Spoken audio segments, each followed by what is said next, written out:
Hello, நமஸ்காரம். இன்றைக்கி மடிப்பாக்கம் சுந்தரி மாமியாத்து கிச்சனில் பூசணிக்காய் போட்டு மோர் குழம்பு எப்படி பண்ணலாம் அப்படிங்கிறத பார்க்கலாம். இப்போ மோர் குழம்புக்கு அரைச்சி விடுறதுக்கு ஒரு ஸ்பூன் அளவுக்கு தனியா போட்டுக்கலாம். ஒரு 2 ஸ்பூன் அளவுக்கு கடலைப்பருப்பு, 1/4 டீஸ்பூன் அளவுக்கு மிளகு, ஒரு 10 மிளகு இருந்தால் போதும், ரொம்ப போட வேண்டாம். ஒரு 1/2 டீஸ்பூன் அளவுக்கு ஜீரகம். தண்ணியை விட்டு ஒரு 2 தடவை களைஞ்சிட்டு அதை ஒரு அரை மணி நேரம் முன்னாடியே ஊற வச்சுக்கலாம். இப்போ ஒரு ஸ்டவ்வை பற்ற வச்சுட்டு குட்டி குக்கரில் ஒரு பூசணிக்காயை சாம்பாருக்கு நறுக்கிற மாதிரி நறுக்கி போட்டுட்டு 1/2 ஸ்பூன் அளவுக்கு மஞ்சப்பொடி போட்டு இந்த பூசணிக்காய்க்கு உள்ள உப்பு ஒரு 1/4 டீஸ்பூன் அளவுக்கு போட்டு குக்கரை மூடி வெயிட் போட்டுட்டு ஒரு 2 விசில் வந்ததும் ஆஃப் பண்ணிடலாம். இப்போ குக்கர் ப்ரெஷர் இறங்கிறதுக்குள்ளே நம்ம ஒரு 3 ஸ்பூன் அளவுக்கு தேங்காய், ஒரு துண்டு இஞ்சி, ஒரு காஞ்ச மிளகாய், 2 பச்சை மிளகாய் எல்லாத்தையும் போட்டுட்டு ஊற வச்சுருக்கிற பருப்பு, கொத்தமல்லி வேறு எல்லாத்தையும் அதுலேயே போட்டுடலாம். போட்டுட்டு முதல்ல நான் கொஞ்சம் ரொம்ப தண்ணி விடாமல் குறன்னு அரைச்சிக்கோங்க. அதுக்கப்புறமா தண்ணியை விட்டுட்டு நல்லா நைஸாக அரைச்சிக்கலாம். இந்த அளவுக்கு வழன்னு அரைச்சா போகிறோம்.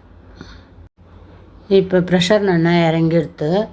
குக்கரை திறந்துட்டு பூசணிக்காய் பாருங்க 2 விசிலுக்கே நல்லா வெந்துடுத்து. இது தனியாக வானலில் போட்டோன்னா ரொம்ப நேரம் ஆகும், அதனால தான் நான் இப்படி போட்டுட்டேன்.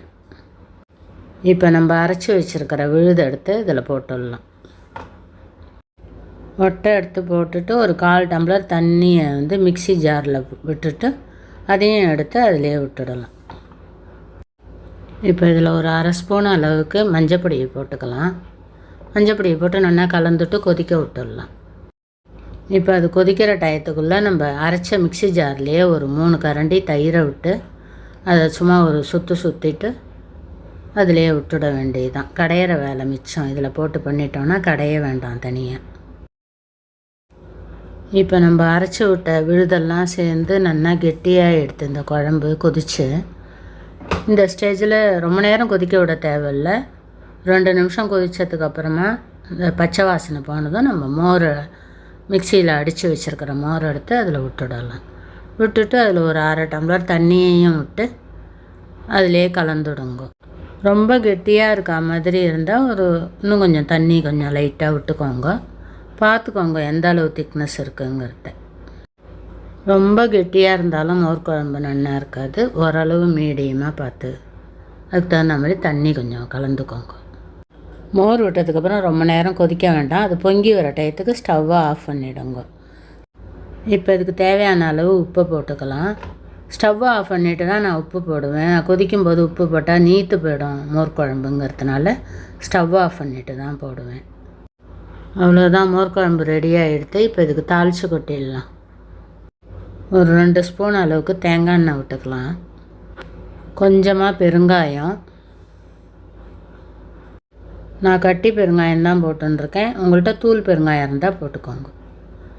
கடுகு ஒரு 1/2 ஸ்பூன், வெந்தயம் ஒரு 1/4 டீஸ்பூன், உளுத்தம்பருப்பு ஒரு 1/2 ஸ்பூன். அது குட்டி ஸ்பூனாக இருக்கிறதுனால 1 ஸ்பூன் போட்டுருக்கேன், இல்லாட்டா 1/2 ஸ்பூன் போதும்.